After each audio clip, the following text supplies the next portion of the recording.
Here's one that you might be able to help with, John. Again, this is all from Reddit today. Looking for advice. Are we doing okay? Married couple with one kid and a $500K mortgage. In our early 30s, we have about $100K in our savings and $10K in an emergency fund. No debts apart from the mortgage. I work in healthcare and my husband in the police department. What do we need to do more to improve our financial situation? I'm thinking of getting an investment home in Melbourne. Is that a good idea? Or should we start paying our mortgage sooner? We're both very proud to be in this financial position right now, which came from both hard work and perseverance. We don't budget, but I feel I can do better in managing our finances. Any advice would be appreciated. Thanks. What are you saying to the questionnaire? Well, it's a very, I suppose, cookie-cutter situation, isn't it? Mm-hmm. For a lot of people around the country, they've got themselves a mortgage, they've got some savings, they've got an emergency fund, which is fantastic. Generally, they're doing okay, as they've said in the heading. They probably want to sharpen up their, I don't want to call it budget, but their cash flow management plan. Well, you've got to have a budget to sharpen it up, and they said they don't have one. So they've got to actually know and forecast, well, okay, this is how much we're going to save this year based on what we can do in our life and want to do in our life. Early 30s, so plenty of time to go and buy investment properties, etc. We'd like to think that the 100K may be sitting in an offset account against the 500K in debt. Yeah. So we're paying interest on 400 instead of 500 daily. That would be good unless we want to do something else with it. But for now, we're saving probably 6% in interest. So the issue I have with this, Glenn, is this person has gone to location first in their strategy. And they're saying, right, I don't know where they live. I would assume Melbourne. Yeah, let's say it is Melbourne, because generally what a lot of people do is they want to look locally as their investment. Not sure how much they want to spend.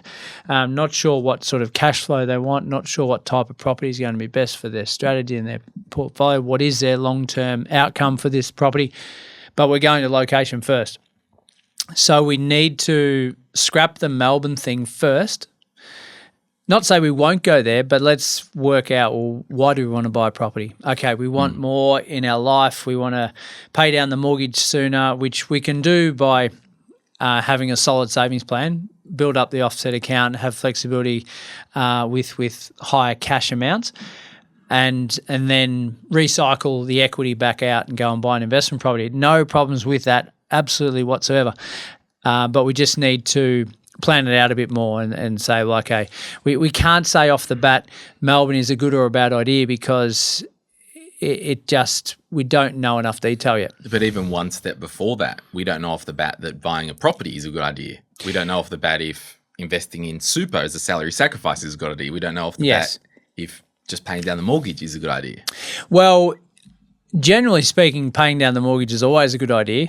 But I think second to that, if you want to go and buy property, you've got to have the want and the desire to do so, not come kicking and screaming to it just because we think it's a good idea. So it sounds as though we've ticked that box.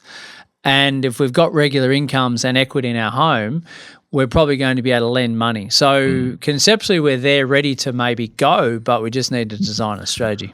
Yeah, so the TLDR, looking for advice, are we doing okay? The answer is yes. Yeah. Now, I'll make some observations in finishing. We have 100K in our savings and 10K in emergency. Now, if you are in healthcare and your husband is in the police, I'm probably saying there could be around 200K household income. I'm then probably saying that based on that, and I don't know how much people spend, that the emergency fund of 10K, it might be a little bit shy. It might need to be 15 to 20, but that's here nor there.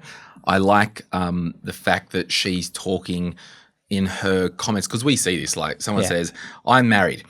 I want to do this. I want to do that. Yeah. I'm doing this. husband and wife as the passenger, she's used the we. Yes. Yeah, we want to do this. We We're want to on do board. that. We've spoken about it. Yeah. So what I would say is she said we don't have a budget, but I feel we can do better at managing our finances.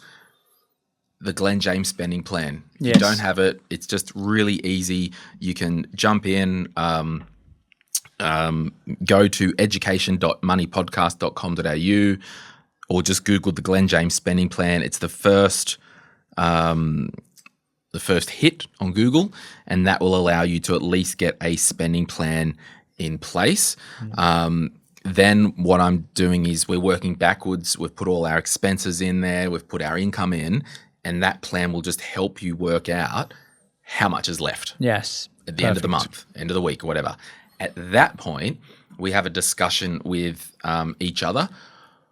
In 5 years' time, what do we want our life to look like? Oh, it'd be so good if we just owned this house, felt good. Or in 5 years' time, we want to start a business and I want to do this. Or in 5 years' time, yeah, it'd be sweet. We've always wanted to buy an investment property. In 5 years' time, we wanted to say that we went to Europe for 3 months or something like that. So I think it is that goals thing. Yeah. You're doing fine. I think everyone needs some type of spending plan or budget because everyone has income, everyone has expenses. Yeah. And the other part of it, to finish on all of that, we're very proud to be in this position financially. That's an important aspect of it, isn't it? Is to smell the roses and say, yeah, we've actually done pretty well here. We've got to appreciate that before we just continue to move forward, because sometimes we go searching and driving and getting all motivated about something, but forget actually what we've actually been able to achieve, and we lose sight of actually why we're doing it. Yeah. And that's it. Like, I'm thinking of getting an investment home in Melbourne. Is that a good idea? Well, maybe, maybe not.